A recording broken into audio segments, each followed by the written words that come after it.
Effie, stop shooting me! Stop shooting me! Run, Effie! Run!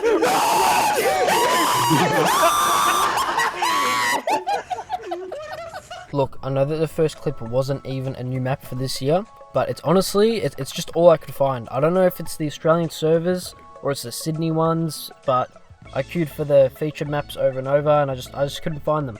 The only Smissmas map I could keep finding was Saxon Hale, which is weird because there's only one Saxon Hale map for Smissmas, and honestly there should probably be more because it's a pretty fun game mode and it kind of gets repetitive when it's just the same map every time. But anyway, I just wanted to talk about the new maps that I did manage to play this year and give my own opinions and experiences with them. So this first one here, I actually really liked it. It's a Payload race map.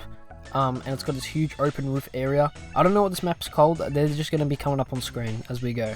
Yeah, there's a big open roof area everyone ends up fighting at, and it's almost got this deathmatch style feel to it, like you know, a Minecraft trade server or just any trade server that has those big open areas in the middle that everyone's just murking the shit out of each other, and you know, no one's really locked onto the objective, like it's half-half. Some people are, some people aren't. There's a medium health pack on the top of the roof that everyone plays around, and it's honestly a bit like Hightower, it reminds me of, just more expanded upon, like if that tower was like a central part of the middle of the map. But yeah, it's really fun, and you can tell people aren't really taking it too seriously, which kind of suits the map. And also the gameplay today is scout gameplay, main scout, and a lot of these maps were just good for Scout, so I'm sorry if that's not your thing, but I genuinely hope they add this to the game as a non-seasonal version, just a normal version in casual, because this map is fucking awesome. There's not many maps that really have that deathmatch feel that are official. All I can really think of is like Hightower and then Minecraft trade servers. I don't know why I keep saying Minecraft. But this next one, I don't know the name of it. It will be on screen, but it's this really cool Cathedral style map in the snow. There's heaps of huge structures everywhere, really tall buildings, a lot of vertical space. There's a central room with a wind geyser in it, and when you're moving around there, it's really hard for people to hit you with rockets or other projectiles. So again, it's a really good scout map. You've got a ton of freedom to jump around and reposition constantly, because there's not really anywhere you can't go on this map. Also, these are Hong Kong servers because I was queuing for so long. Put me in Hong Kong, that's why I'm lagging. It's a double King of the Hill map, so there are 2 points, and you need to have both of them captured at the same time for the clock to actually start running down. So each point gives you about 2 minutes, which I thought sounded way too long at first, but it actually works really well because most of the time you're not even holding both points at once anyway, so the timer feels pretty balanced and the rounds don't drag on. So this is another really good scout and soldier map. Honestly, more scout than anything. This one's like a scout's wet dream. Then on each point there are some big pillars you can climb up, which are insanely strong positions. They're great movement and control, and obviously sentries can still lock you down, but aside from that, you could just go anywhere. It's awesome. And this next map is actually one I do know the name of. It's called Nutcracker. Right away, the first thing you notice is all the letters in spawn. Basically all the mercs writing letters to Santa about what they want for Christmas. And it's really cool detail. They've all got their own handwriting and they're saying stuff they'd actually say. It's very cute. I only got to see the red spawn because I barely got time on the new maps, so I don't know what the blue side says, but just from that one alone you can tell a lot of effort went into it. But gameplay wise, it's a player destruction map. It's good, it's fun, it's nothing crazy. It's not my favorite of the update. That's still the first map I showed. That's the favorite one, but this one's solid. But if there's any map this year that feels like I had the most care put into it though, it's definitely this one.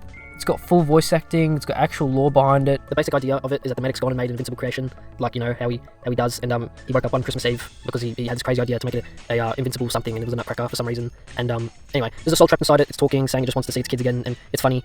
And it's cool because now that the community has more responsibility with updates now, you get to see this goofy SFM style, Gmod style stories that people make on YouTube normally bleed their way into the game itself, which is really cool.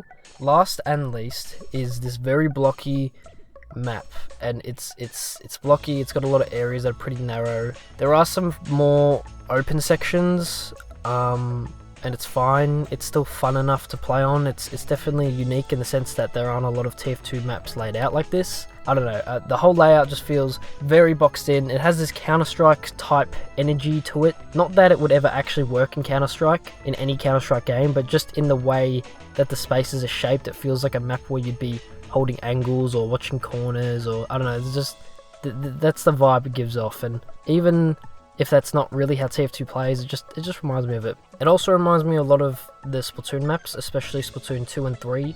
If you've played those, you know what I mean. It's very blocky style, Tetris style layouts. That's pretty notorious for that. Not a lot of open flow, but there is some verticality which helps. You can jump up, move around, get above people, and that's where most of the fun comes from. I still enjoy jumping around and picking up kills and spots like that, but overall it's fine, it's playable, it's different. It's got some interesting verticality. It's just very forgettable. It's not really a map that is gonna stick with me. It's not one I see myself getting excited to queue into compared to, I don't know, the first one or any of them, to be honest. But overall, these maps were actually pretty good.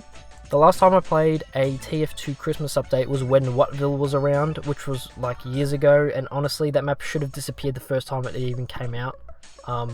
But yeah, this year, so you know, this year was pretty good from what I played, but for me personally, I guess it felt mid because no one was playing on the Australian servers, and I couldn't find a game for the life of me. You know, I was queuing for like fucking an hour, and when I did finally get into games, I only got to play like 5 minutes of each of the maps that I actually liked. So yeah, I mean, was it clickbait? You know, yeah, but did you enjoy the video? Hopefully. If you did, leave a like, please, and thank you, and Merry Christmas!